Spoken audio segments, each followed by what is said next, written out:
അങ്ങനെ നമ്മൾ ചായക്കട തേടി പോവുകയാണ്. കൽബുകളെ, അതെ, ഞാനും ഗോകുലും കൂടി ചായക്കട തേടി പോവുകയാണ്. കമലേശ്വരത്ത് നിന്ന് ചായ കുടിക്കാൻ വേണ്ടിയിട്ട് മണക്കാട് വന്നിരിക്കുകയാണ്. മണക്കാട് വാക്കാന ചായ നല്ല തിരക്കുണ്ട്. നമ്മൾ അങ്ങോട്ട് പോയി കൽബുകളെ, അങ്ങനെ അവസാനം നമ്മൾ ആ ചായക്കട കണ്ടുപിടിച്ചിരിക്കുകയാണ്. നമ്മളെ മണക്കാട് മുസ്ലിം പള്ളിയിലേക്ക് തൊട്ടടുത്തുള്ള ബെറോട്ട ഹട്ടിന്റെ തൊട്ടടുത്തിരിക്കുന്ന ഈ കാണുന്ന വടക്കട എന്ന പേരുള്ള ചായക്കടയിലാണ് നമ്മൾ ചായ കുടിക്കാൻ വന്നിരിക്കുന്നത്. അപ്പം വടക്കട എന്ന പേരുള്ളതുകൊണ്ട് അപ്പം തന്നെ മനസ്സിലാക്കാമല്ലോ, അവിടെ ചായ മാത്രമല്ല ഒരുപാട് ഐറ്റം കടികളും കാര്യങ്ങളൊക്കെ ഉള്ള ഒരു കടയാണ്.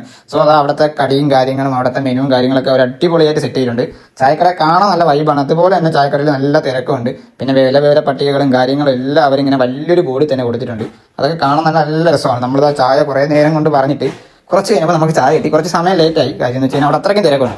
അപ്പോൾ അത്രയ്ക്കും തിരക്കുള്ള ടൈമിലാണ് നമ്മൾ ചായ കുടിക്കാൻ പോയത്. അപ്പോൾ നമുക്ക് ഇതാ കിട്ടിയ ചായ ഇതാണ്. ഈ ചെറിയ ഗ്ലാസ്സിലാണ് ചായ കിട്ടുന്നത്. സോ ചായ ഒന്നും പറയാനില്ല, അടിപൊളി ചായയാണ്. എനിക്ക് ഭയങ്കര ഇഷ്ടപ്പെട്ടു ചായ. ബാക്കി ഉള്ളവർ നിങ്ങൾ അവിടെ നിന്ന് കുടിക്കുന്ന ആരെങ്കിലും ഉണ്ടെങ്കിൽ താഴെ കമൻറ്റ് ചെയ്യുക.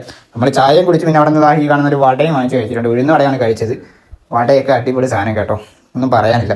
നമ്മൾ അങ്ങനെ ചായ കുടിച്ച് കഴിഞ്ഞു. ചായ ഇഷ്ടപ്പെട്ടുകൊണ്ട് തന്നെ ഞാൻ പിന്നും ഒരു ചായയും കൂടെ വാങ്ങിച്ച് കുടിച്ചു. പിന്നെ അവിടെ ലൈവായിട്ട് കടിയും കാര്യങ്ങളൊക്കെ സെറ്റ് ചെയ്യുന്നുണ്ട്. പിന്നെ അവിടെ നിന്ന് കുടിക്കാനായിട്ട് ചെറിയൊരു സൗകര്യമുണ്ട്. അതുപോലെ തന്നെ അകത്ത് ഇരുന്ന് ചായ കുടിക്കാനായിട്ട് ഒരു ചെറിയ മേശയും കാര്യങ്ങളൊക്കെ ഇട്ടിട്ടുണ്ട്. പിന്നെ ചായ അടിപൊളിയാണ്. ഞാൻ പറഞ്ഞല്ലോ, രണ്ടാമതൊരു ചായ വാങ്ങിച്ച് കുടിച്ചു. പിന്നെ നമുക്ക് അവിടെ ചായക്കും കടിക്കും എല്ലാം കൂടെ ആയത് എത്ര 10 രൂപ വെച്ചിട്ടാണ് ആയിട്ടുള്ളത് ചായക്കും കടിക്കൊക്കെ.